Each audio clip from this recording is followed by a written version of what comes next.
It's Spoilercast! Greetings, Internet.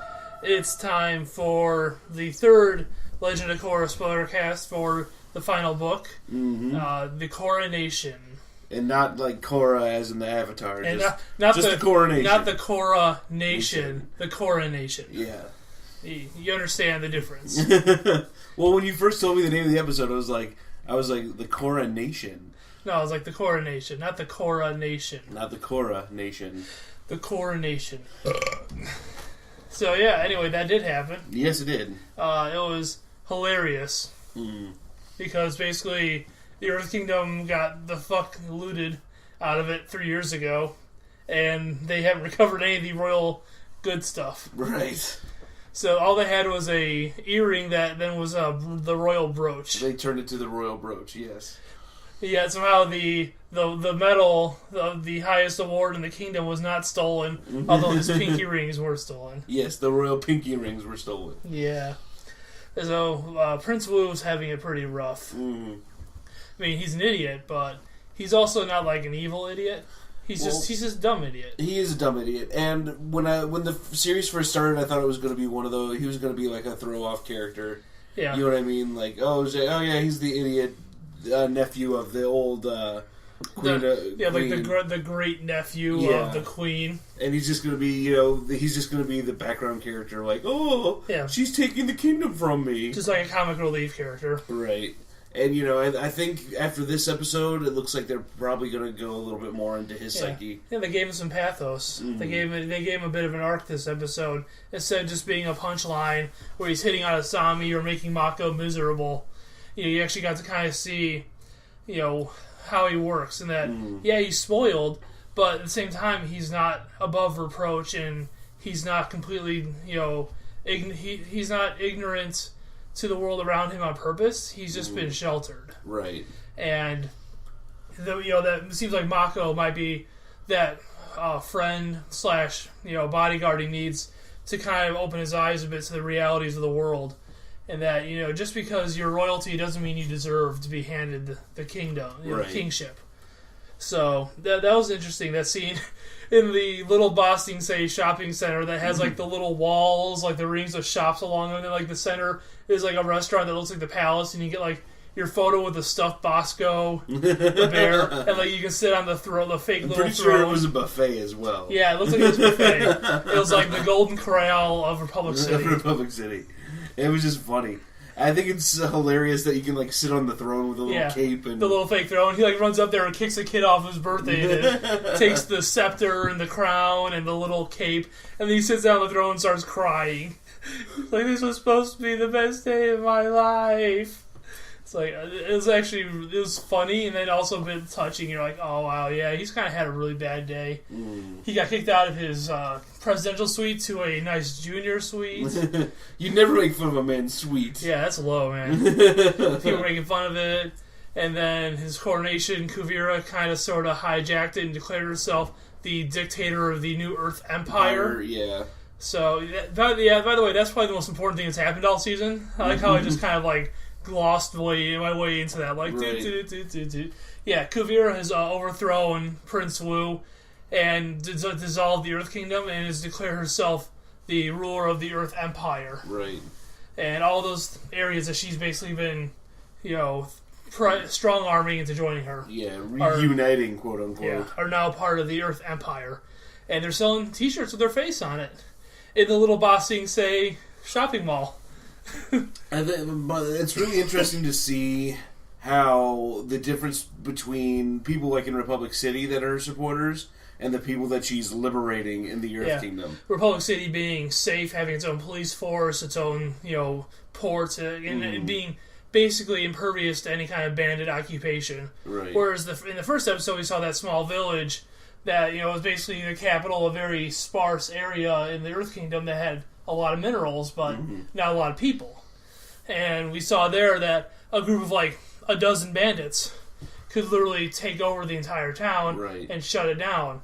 So the people in Public City that support her just are basically almost, anti-monarch. It's kind of like they see it as being a people's revolution, but not understanding it's a military coup. Right. They see Kuvira as the great uniter, the liberator, and they don't understand that.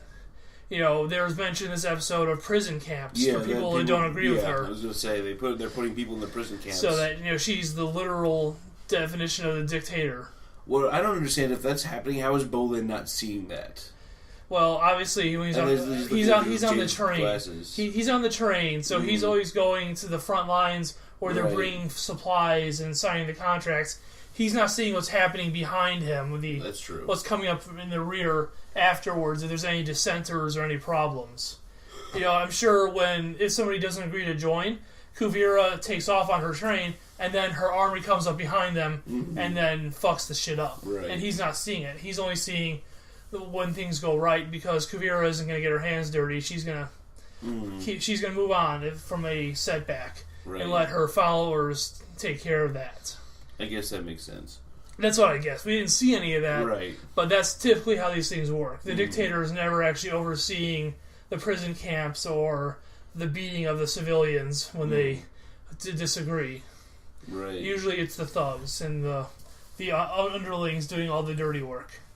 So he's part of that kind of elite, upper echelon of people. He's like an advisor and a high-level assistant.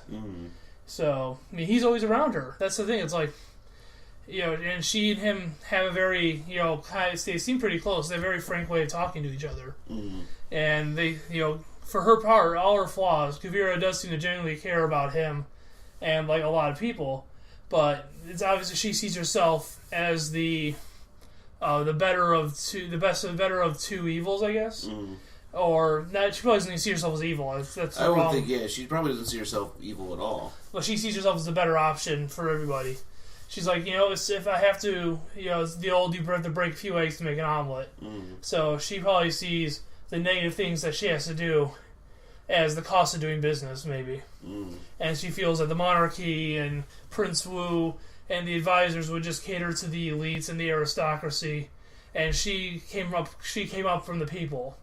And she explains in her little overthrow speech that she grew up in Zaofu listening to Su Yin Beifong talk about how monarchies are archaic and they don't actually have the best interests of the people in mind. Right. So Su Yin's own philosophies kind of created this. Right. And Su Yin herself explained later on, I didn't want to assume power. I didn't want people to think I was trying to take power.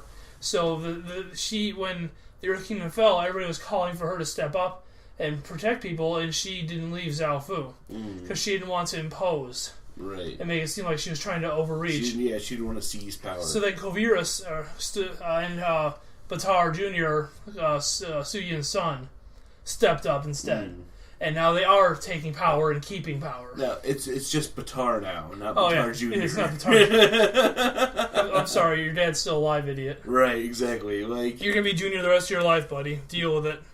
That's always like intrigued me. People, I want to make my own place in life. Then legally change your name. Right, then just completely change your name. Yeah.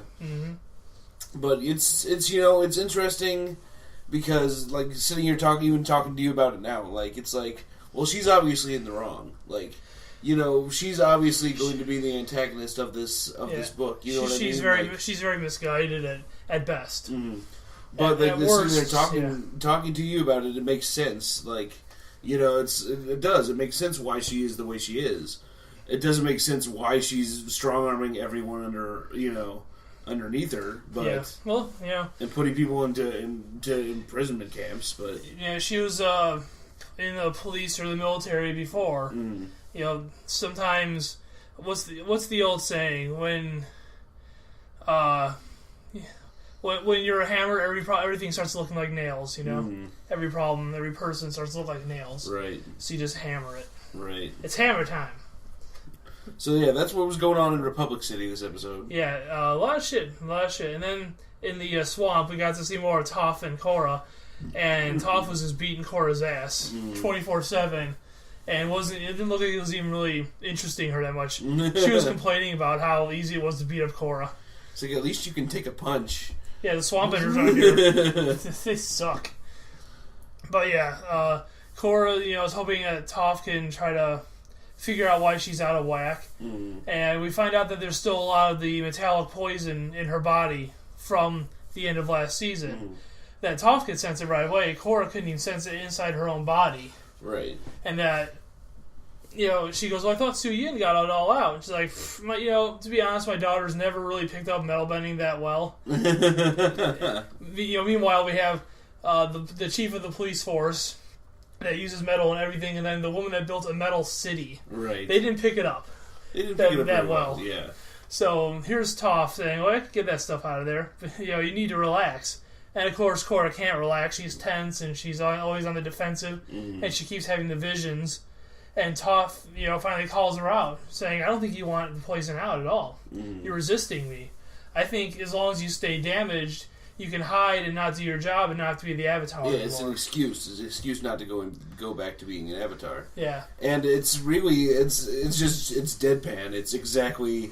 there's no metaphor to it. It's just, no, this is what I think is going on. It's Toph. It's, the beautiful thing about Toph in the past and now always was the directness. Toph never tried to dance around or flower up her language. Right. It was always super direct and super, just harsh. Like a rock. She literally embodies the earth. She didn't mention, though, that being in that swamp because of all the roots. Remember that last time they saw the swamp, they said it's connected to the whole planet. So she's been keeping an eye on everybody just being in that swamp because she's tapped in through the roots and everything. So I think it's interesting that she's like, everybody's like, oh, she ran, why'd you leave? Why'd you disappear? She's like, I'm more tapped into the world here than you've ever been. Right. Like, I can see my daughters, I can see Republic City, Ba Sing Se, Zhao Fu, like, she can see what's going on everywhere. So she knows, but she's also not interested in getting involved, obviously. Right. She's like, well, she even says if there's anywhere you wanted to go to hang and not have to deal with anyone, you've come to the right swamp. Yeah. So... Yep, and Toph tells her if you want to know what you're supposed to be doing, you should probably find the spirit that brought you here. Yeah, which I like because that means that spirit has a bigger role. It wasn't just a one-off. Oh, it's a cute spirit that saw the tree and then followed her into the real world. Right. It's like this spirit has a purpose. There's something more. So, and hopefully we'll be seeing that in the next couple episodes. Yeah. And she also told her that she's not going to bend the poison out. Yeah, Korra has to do it herself. So, which is good. I like that. It's like, again, Korra's the one that's having all these issues, and she's the one that's kind of run away. So if you're ready to face up to your life and your responsibilities and rejoin the world and stop feeling sorry for yourself, you're going to have to bend the poison out of your own body and start healing yourself. Because nobody else can do that. And, sure, Toph could rip it out of her by force, but it's not going to teach her anything. Right. It's not going to change her resolve or her mind. What she's thinking. So, it's good because this is the journey we were always talking about. Korra has been on, and that ever since season 1, it's not been about Korra changing the world. It's been about the world changing Korra. Right. And now she's kind of come to that point where now she needs to change her. She needs to change herself, independent of the rest of the world. Right. This is her. This is about her changing her, deciding who she really wants to be for the rest of her life. Right. Does she want to be the Avatar, or does she want to be a hermit, hiding from everybody? Because she can do both of those things. Right. They're both well within her power. And when we saw at the end of the episode now that Tenzin's going to send off his 3 children to go find her. Right. And just spitballing it, I'm pretty sure Jinora is going to be the one that finds her. I think so. I mean, that does make sense. She's in the swamp of spirits. And it's true. And she's got that spiritual connection. Yeah, Jinora is the master airbender. I love Milo and Ikki, but Jinora's going to find her. Jinora's been the focus on, And Jinora's going to be that kind of... she's going to be that voice that Korra needs that's like going to be stern, but also very caring with her. I think Korra maybe a little bit wants to be babied almost. Yeah, I can see that. She does. She definitely. She's going out there either getting the shit beat out of her, or she wants somebody just to pity her and hold her. It's kind of a reflection of of the prince. You know what I mean? Like, yeah. She's always been the Avatar. She's always had her handheld. She's always, you know what I mean? Like, yep. And it's really interesting when you compare the two. Yeah, she was spirited away from an early age, and she got to train in this luxurious private bunker. she had masters brought in to teach her. She didn't have to do anything. She always had these friends by her side that would help her through everything. You know what I mean? Like, it's really interesting. It's almost the same. It's like I've never had anyone talk to me like that, and it's the same with her and Toph. Like, you can tell Toph's like, I really missed picking on the Avatar. Like, she actually says that, and you believe it, because you saw how she treated Aang. Right. That there was no bullshit there. So it's a really, this episode's a really cool, like, contradiction on both sides. Yeah, well, it's showing that we saw it in season 1 too, that the Avatar is sometimes considered royalty among benders. Whereas Prince Wu is royalty among, regular people, or the Earth Kingdom citizens. Or the Earth Empire now. I guess Earth Kingdom's over! But, and that was one of the things that, what's his name? Amon was saying. That, the vendors think they're better than everybody else, and then the Avatar is like the queen or king of benders. And so she's kind of always had that. She's had that opinion herself. She even says to Toph, she's like, I'm getting beaten up by nobodies in the Earth Kingdom. Like, she really does think she's better than just average benders. And so I think it's interesting now that she's kind of getting taken down a few rungs, so that way she can be reminded that she's no better than anybody. Especially if she's going to sit there and pity herself and not do anything. Right. If she's going to run away from her responsibilities, she's no better than anybody. So I like the dynamics that are going on this season a lot. I'm really interested. I wanted to see this journey of hers take place over more than like a couple episodes. You know what I mean? Like, I don't want her bending the metal out of her body 2 episodes from now. You know what I mean? Like, yeah, but at the same time, we got 12, 13 episodes for the entire season, and she has to come back to the world and get engaged in the Earth Kingdom struggle. Right. So you can't spend too much time on her just kind of wallowing in the swamp in despair and trying to figure things out. She's going to have to... They're going to have... I think the next episode probably will be mostly about her.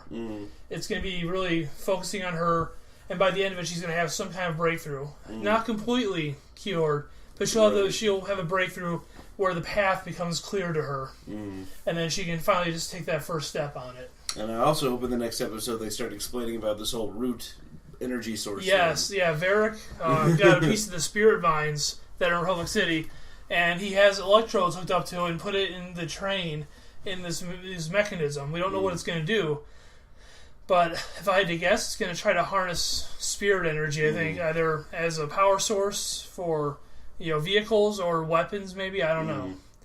But whatever it is probably not good. Probably not. And it's going to disrupt the balance. So, and it might cause, the spirits to start revolting against humans. It's all been very peaceful so far.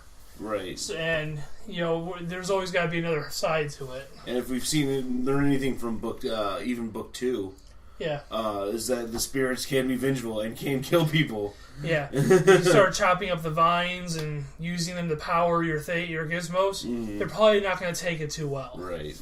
Because those vines are living things to them. They're spirits as well. Right. So you're draining a spirit to power an engine or who knows what. Right.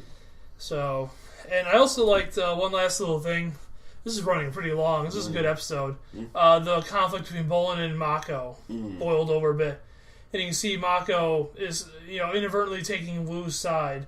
Because, he might not have actually earned this spot, but he also didn't, threaten people and try to oppress people to get it. Right. It might be silly just to hand somebody a title because they were born in a certain family, but Wu himself has never done anything wrong to anybody. Right. He's a bit of a ditz, but he's not a mean-spirited person in any way. And I'm hoping during this season, which I'm sure we will see, is his transition into becoming a leader. Yeah, and maybe he's not saying I'm not going to be king, but I'm going to run for president or something like that. But seeing Bolin and Mako finally kind of have actual falling out based on not just something emotional like girls or whatever, but on a moral standpoint. Right. That Bolin's I'm sticking by Kuvira. Mako's she's not the right person. Right. She's not doing the right thing. And maybe Wu isn't any better, but he's not worse. Right. And so now we have this kind of ideological divide between the brothers for the first time. So I'm really curious to see where that's going to go and if it's going to resolve at any point. I mean, we can assume it will, but maybe it won't. I mean, we saw that, Suyin and Lin, it took a bit of time for that to resolve, and I think it would be really interesting to see Bolin take it to the grave. You know what I mean? Like, not to the grave. I don't want to see him die, but I'd like to see him stand by his conviction and not flip-flop back and forth. You know what I mean? Right, like, not be easily swayed by, like, one speech. Like, yeah, by the Avatar coming back or by his brother. I'd like to see him tough it out throughout the entire season. Yeah. You know what I mean? Or he turns on Kuvira of his own merit after seeing, maybe actually getting a peek behind the curtain finally. Right. Or seeing what Varric is doing, whatever. Something along those lines that he realizes I'm working for the wrong people. Right. I was doing it for the right reasons, but this is the wrong way to do it. Right. So it'd be interesting to see where all these characters end up. I mean, it being the last season, everything's up in the air. Right. And we saw after last season, they're not afraid to really push the envelope in a lot of ways. So, and this was made at the same time, back to back. So they were still in that mindset when they were making this one. Right. So I'm really curious to see what's going to happen next. I'm really looking forward to next week. Like every week now, I'm like, yes, Friday, Korra. What's going to happen? What's going to happen? We gotta find out what's going to happen. Until next week, then, we're going to have to sign off. Yep. If you have any thoughts of your own, comments, go ahead and feel free to post them here on YouTube or on our website or on Facebook, whatever. It's all over the place. Podcastofdoom.com. Yep. We do our regular podcast, and we do a Spoilercast every week. So, on that note, I'm that guy, Todd. And I'm Friar Dan. We'll see you next time. Yep.